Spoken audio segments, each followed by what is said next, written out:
Quel trait de personnalité tu apprécies le plus chez les autres? L'autodérision. J'aime beaucoup les personnes qui vont avoir de l'autodérision parce que quelqu'un qui va savoir rigoler de lui, on sait qu'il va pouvoir rigoler de tout. Parce que la chose en fait la plus dure de rigoler, c'est de se moquer de soi-même. Dès qu'on peut se moquer de soi-même, on sait que on peut se moquer de tout le reste. Voilà. Donc c'est vraiment la particularité que j'aime le plus chez les gens, c'est quelqu'un qui va pouvoir avoir de l'autodérision sur lui-même parce qu'on sait qu'on va passer un bon moment. Voilà. Et quel est le trait de personnalité que tu détestes le plus? Les monsieur je sais tout. Les gens qui, en fait, peu importe les informations ou les faits que vous allez apporter, euh, ils auront raison. Voilà. Donc, sans vous dire pourquoi, sans vous expliquer comment, mais ils vous diront que ce que vous dites c'est faux, ce que vous dites pardon c'est faux, et que eux ce qu'ils disent c'est vrai. Voilà. Et ces gens-là, pour moi, ils sont pas, ils apportent rien. En fait, dans une discussion avec une personne comme ça, vous allez vous essayer d'enrichir cette personne, mais vous aussi de vous enrichir. C'est le but d'une discussion. Sinon, on n'appellera pas ça une discussion, parce que 10 ça veut dire à deux. Et tandis que, enfin, ça n'a pas d'utilité de parler avec ces gens-là. Donc c'est vraiment les choses que je déteste le plus, c'est ça. C'est les personnes avec qui on peut pas, on va dire dans le langage courant, on dira on peut pas parler avec lui. Il a toujours raison. Voilà, voilà le trait de personnalité que je déteste le plus. Mais en fait, c'est tout simplement qu'ils sont en totale opposition avec ma façon de voir la vie. J'ai toujours dit que le jour où je mourrai, le plus tard possible, mais le jour où je mourrai, je veux me dire j'ai appris tellement de choses, j'ai tant appris. Voilà, je peux mourir parce que je sais énormément de choses. Et en fait, ces personnes-là sont en totale opposition avec ma façon de voir la vie. Parce qu'ils se disent du coup, ben, s'ils savent tout, on n'a rien à leur apprendre. Donc ça veut dire qu'ils ont déjà atteint leur maximum. Donc pour moi, ça n'a aucune utilité en fait. C'est le but le but de la vie. Pour moi, la vie, c'est un chemin. C'est quelque chose où en fait, on va découvrir petit à petit. Je m'inspire beaucoup dans ma façon de vivre des philosophes de l'Antiquité. Notamment, ben, je parlais tout à l'heure de Platon, qui parlait en fait du monde des idées.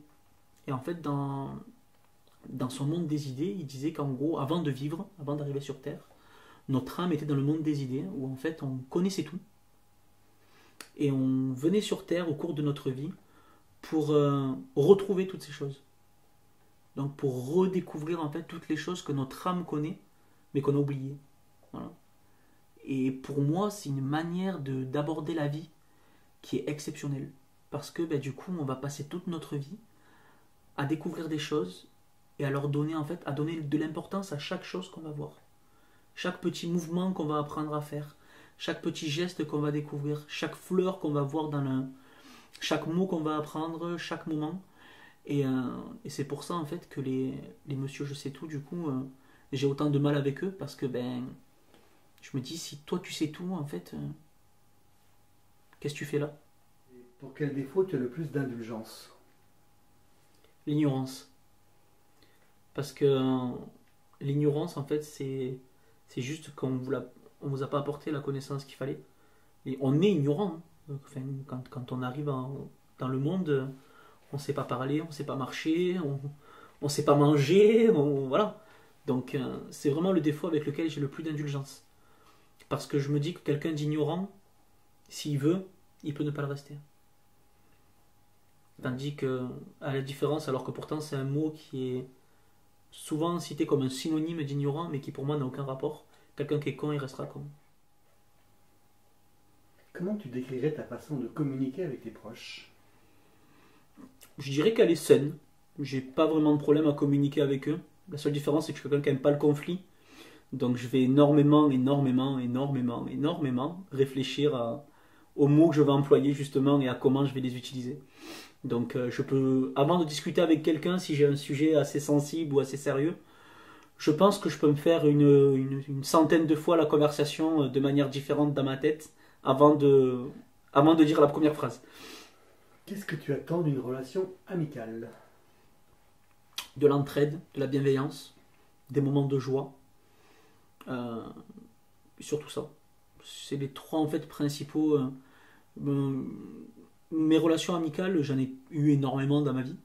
Mais c'est vrai qu'une relation amicale aussi, elles évoluent énormément avec le temps. C'est-à-dire que quand on est enfant, on a beaucoup de copains. Voilà. Et plus on grandit, on a de moins en moins de copains. Et par contre, on commence à avoir des amis. Et on a des collègues. Voilà. Et en fait, les amis, c'est notre groupe. Voilà, c'est les gens avec qui on va partager des moments de joie, mais des moments de peine. C'est des personnes qui seront là à 4 heures du matin parce que j'ai un problème. Je viens sonner chez toi, je sais que tu vas m'ouvrir en me demandant ce qui se passe quand même, parce que bon, faut pas non plus être fou. Mais, mais, mais sans rechigner, en me disant vas-y, rentre. Voilà. Une relation amicale, c'est ça. C'est des personnes qui se suffisent en fait à elles-mêmes. Être avec eux, ça suffit. Peu importe si je mange, si je fais un plat de pâtes ou si je fais du caviar. Peu importe si j'ouvre du champagne ou du champomis. Peu importe si j'ai de la musique ou s'il n'y a rien. Euh, Tant qu'on est avec les amis, c'est... Voilà, c'est... J'ai énormément de mal en fait à différencier les amis de la famille. Parce que les amis, c'est la famille qui n'a pas de lien avec le sang, tout simplement. Ça reste la famille en fait. Mes amis font partie de mon foyer. Voilà. Si demain je viens à faire une fête de famille, je me vois pas ne pas inviter mes amis. Et inversement, ce qui est aussi un petit peu ce qui va un petit peu m'imposer ça, c'est que mon meilleur ami, c'est mon cousin, par exemple, avec qui j'ai grandi, avec qui... Et inversement, j'ai aussi un de mes meilleurs amis d'enfance que je connais depuis toujours, qui a grandi avec nous et qui pour moi fait partie de ma famille. Donc j'ai un petit peu de mal en fait à dissocier la famille des amis parce que ce qui compte pour moi c'est le lien juste qu'on a entre nous. Donner un nom, dire lui c'est mon ami, lui c'est mon cousin, lui c'est mon frère, lui c'est une connaissance. Non, ce qui est important c'est les choses qu'on vit, et c'est surtout la relation en fait qu'il va y avoir. Voilà. La famille du cœur choisi. C'est ça. La famille, les amis en fait c'est la famille qu'on choisit. Si tu devais décrire tes amis, quels seraient leurs points communs? La joie de vivre. La joie de vivre, tout simplement. Aimer rire, aimer les bons moments, aimer, aimer se foutre de l'autre en se foutant de soi. Ce que je veux dire par là, c'est que mes meilleurs amis, je peux aussi bien moi me moquer d'eux que eux se moquer de moi, et à aucun moment on ne prendra les choses mal. Je sais très bien que s'ils étaient là, je viens à bégayer à un moment, ils partiraient en fou rire. Juste pour un bégaiement. Et moi, sans aucun problème, je les insulterais sans qu'ils le prennent mal. Parce que c'est ça en fait, être ami, c'est pouvoir en fait être soi-même. On est soi-même avec ses amis comme on est soi-même avec sa famille. Voire même des fois, on est plus soi-même avec ses amis que ce qu'on l'est avec sa famille. Tu sais comment tes amis te perçoivent et comment ils pourraient te décrire? Comme un fou. Non, mes amis, je pense, ils me décriraient comme quelqu'un en fait qui aime la vie, un petit peu comme je me décrirais moi-même, comme quelqu'un qui aime la vie, qui est accueillant, qui est bienveillant, qui est gentil. Le mot qui ressortirait le plus, c'est gentil. Et c'est le mot d'ailleurs qui m'est toujours ressorti aux oreilles, c'est gentil, parce que je peux pas vivre autrement. J'arrive pas à... Les rares fois où j'essaye d'être méchant, on va dire, où je me dis, là je vais être méchant, je dirais pas que je le regrette après derrière, mais je sens que c'est pas moi. J'ai ce besoin en fait d'être bien avec les gens que j'aime. Je peux pas leur faire du mal. C'est impossible. C'est dur. C'est contre nature, comme diraient d'autres pour moi. Voilà. Au cours de ta vie, quelle a été ta plus belle rencontre amicale? J'en ai eu plusieurs. J'en ai eu plusieurs rencontres amicales.